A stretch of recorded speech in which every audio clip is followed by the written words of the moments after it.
Hello and welcome back to the Majora's Mask playthrough. As you can see, during the break I grabbed three fairies in my bottles, and now I'm gonna head off to the Stone Tower Temple.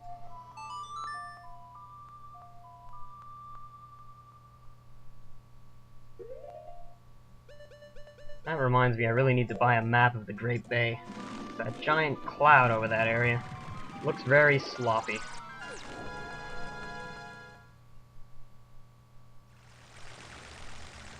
Anyway, this, in my opinion, is the best dungeon in any Zelda game, especially in a 3D Zelda game, and I don't know, it's one of the coolest, it's one of the hardest, and it's just a shit ton of fun, so hopefully these next few parts will explain that to you.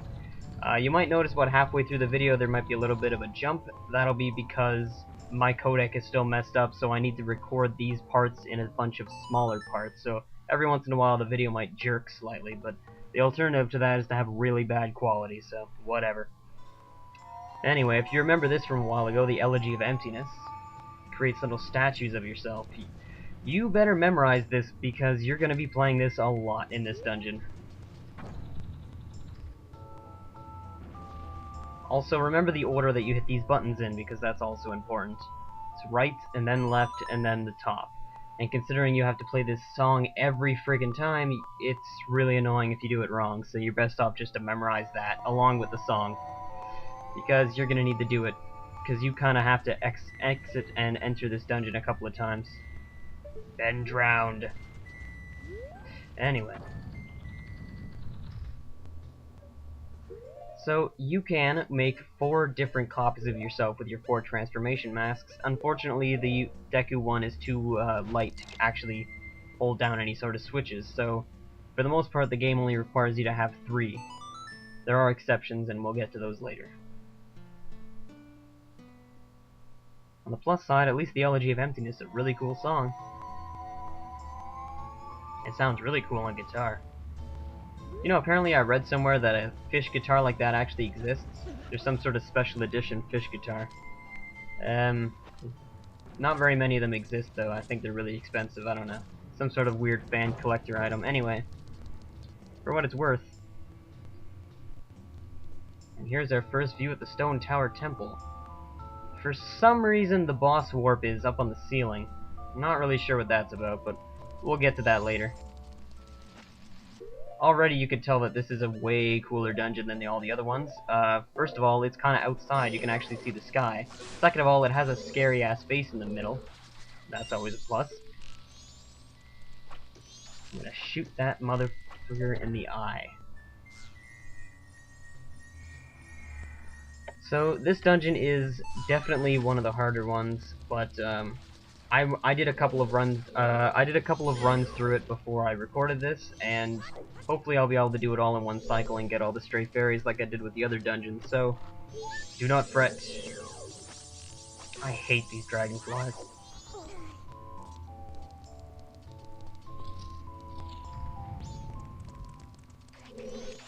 Yeah. I like the real bomb chews though. I don't know if they were in previous Zelda games, but they're really cool. And I know definitely the first time I ever saw them was in this game, because I definitely didn't play the Zelda games in order. I actually grew up on Zelda 2 of all things. I never actually knew there was a Zelda 1 until much later. And there was a little jump there, because that was where I split the video. Anyway, we're gonna play the Elegy of Emptiness, make a little statue, and make this puzzle possible.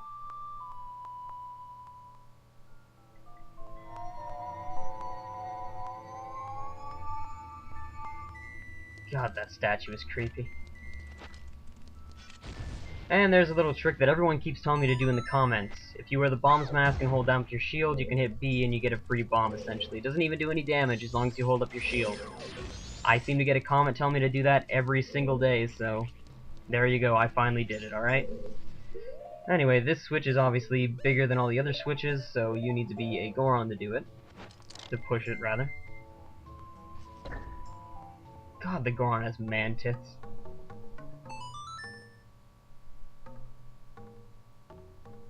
I'm actually kind of glad this isn't a GameCube game. I don't really want to see those man tits rendered in 3 dimensions.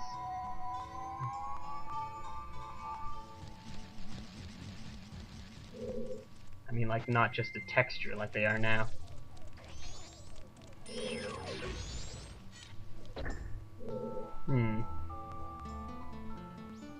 Putting aside the awesome-ass guitar, as you can see, holding down these 3 switches doesn't seem to hold open that gate.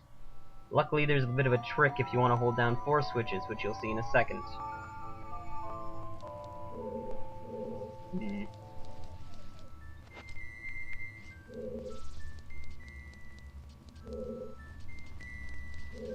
God, that statue is creepy. I mean, I always thought it was creepy, even as a kid, but now that that stupid haunted Majora's Mask thing exists, now it's really friggin' creepy. Anyway, yeah, you can grab these crates and put them on switches the same way that you could in Jabu Jabu's belly, I believe, in Ocarina of Time. So yeah, that's always fun. And we're done one of the more complicated puzzles. Well, a semi-complicated puzzle. And I'll see you in the next part, part 106. See you then.